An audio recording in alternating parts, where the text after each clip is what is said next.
എന്തായാലും എന്റെ കുഞ്ഞിന്റെ കണ്ണീര് കണ്ടപ്പോഴേ നിനക്ക് സന്തോഷമായല്ലോ. സാഗറിന്റെ കുഞ്ഞിനെ നിങ്ങൾക്കൊരിക്കലും സ്വന്തം പേരക്കുട്ടിയായിട്ട് കാണാൻ പറ്റില്ല. അതുകൊണ്ട് എനിക്കല്ല, നിങ്ങൾക്ക് രണ്ടാൾക്കുമാണ് സന്തോഷം. ഒരു കുഞ്ഞിനെ, അതും ജനിക്കാത്ത ഒരു കുഞ്ഞിനെ കൊല്ലാൻ ഒരുമാതിരിപ്പെട്ട ആർക്കും കഴിയില്ല.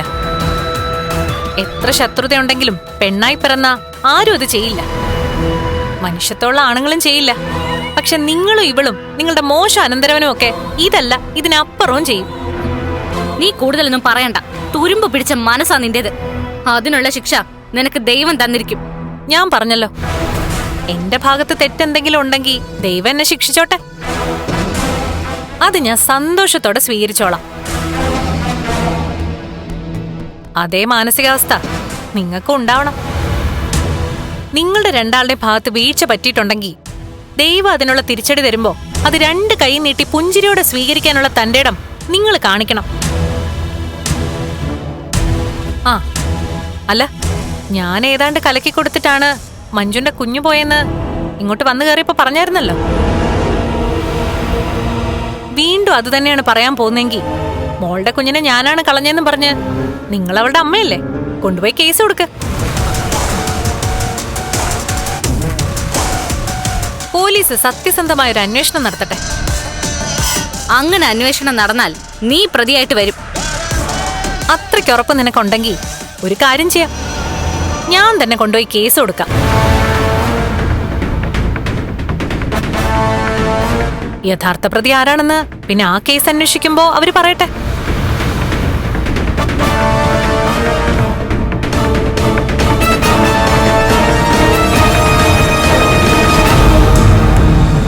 ഞങ്ങൾക്കത് പേടിയൊന്നുമില്ല. പോലീസ് അന്വേഷണത്തെ നീ ഭയന്നാ മതി. ആ, എനിക്ക് ഭയമില്ല. അതുകൊണ്ടല്ലേ ഞാൻ കേസ് കൊടുക്കാന്ന് പറഞ്ഞേ.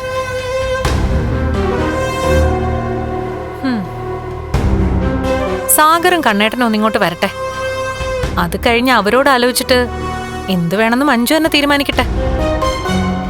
എന്തായാലും ഞാൻ തെറ്റ് ചെയ്തിട്ടില്ലെന്ന് എനിക്ക് വിശ്വാസമുണ്ട്. പിന്നെ അവക്ക് രാവിലെ കൊടുത്ത ചായയില് എന്താ കലർത്തിയെന്ന് പോലീസുകാര് തന്നെ കണ്ടുപിടിക്കട്ടെ. അതെന്തിനാ പോലീസുകാര് പറയുന്നത്? ഡോക്ടർമാർ അവളെ നോക്കിയതല്ലേ, അപ്പോ അവര് പറഞ്ഞു കാണുമല്ലോ അവളുടെ വയറ്റിൽ എന്താ പോയതെന്ന്. അതിനെപ്പറ്റിയൊന്നും ഡോക്ടർമാര് പറഞ്ഞില്ല. ഇനി അത് കേസായ ലാബ് റിസൾട്ടൊക്കെ പരിശോധിച്ച് അവര് കൃത്യമായ കാര്യം പറയും. പറഞ്ഞോട്ടെ. അങ്ങനെ പറയുമ്പോ നിന്നെ നിന്റെ നാത്തൂൻ വെറുത്തോളൂ. ഈ കേസില് നീ തന്നെയാ പ്രതി. അതെ, അത് തന്നെ. നിനക്കില്ലാത്ത ഭാഗ്യം എന്റെ മോൾക്കും വേണ്ടാന്ന് നീ അങ്ങ് ഉറപ്പിച്ചു. അങ്ങനെയാ അവളുടെ കുഞ്ഞു പോയത്. അതാണ് സത്യം. നീ വാ മോളെ.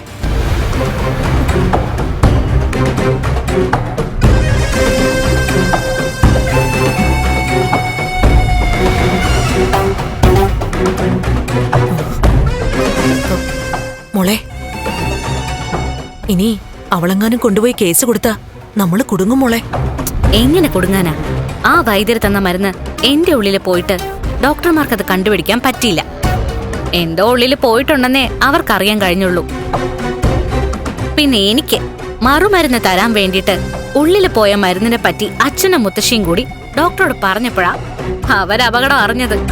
മോളെ, അപ്പോ കേസിന് പോയാലും നമുക്കൊരു കുഴപ്പം ഉണ്ടാവില്ല അല്ലേ? കുഴപ്പം ഉണ്ടാക്കണമെന്ന് പറഞ്ഞ് അവള് പോലീസിനോട് സത്യം പറഞ്ഞാ പോലും ആർക്കും ഒന്നും കണ്ടുപിടിക്കാൻ പറ്റില്ല. ഓ, എനിക്ക് അത് മതി മോളെ. ഇപ്പൊ നമ്മുടെ മുൻപില് ആത്മവിശ്വാസത്തോടെ സംസാരിച്ചവളുണ്ടല്ലോ, ഭർത്താവിന്റെ ബോഡി കൊണ്ടുവരുമ്പോ കരഞ്ഞ് നിലവിളിക്കാനാ പോകുന്നെ. അത് വേണം മോളെ. എനിക്കവളുടെ കണ്ണീര് കാണണം. ഇപ്പൊ കണ്ടില്ലേ വേറൊരുത്തി കരയുന്നത്? സ്വന്തം മോളാണെങ്കിലുവേ അവൾ അതുപോലെയാ നമ്മളെയെല്ലാം അപമാനിച്ചിട്ട് സാഗറിനോടൊപ്പം ഇറങ്ങിപ്പോയത്. അവന്റെ നിലയും ഗുരുതരവാ. അവനും ചിലപ്പോ രക്ഷപ്പെടത്തില്ലായിരിക്കും അമ്മേ. രക്ഷപ്പെടരുത് മോളെ. ഇനിയിപ്പൊ അവൻ തലനാരഴയ്ക്ക് രക്ഷപ്പെട്ട് എഴുന്നേറ്റ് വന്നാലും ശരി, മേഘൻ അവനെ ജീവനോടെ ഇരിക്കാൻ സമ്മതിക്കത്തില്ല. കണ്ണം പോയ പോലെ തന്നെ മേഘനെ സംബന്ധിച്ചിടത്തോളം സാഗറും ഇവിടുന്ന് പോയേ പറ്റൂ.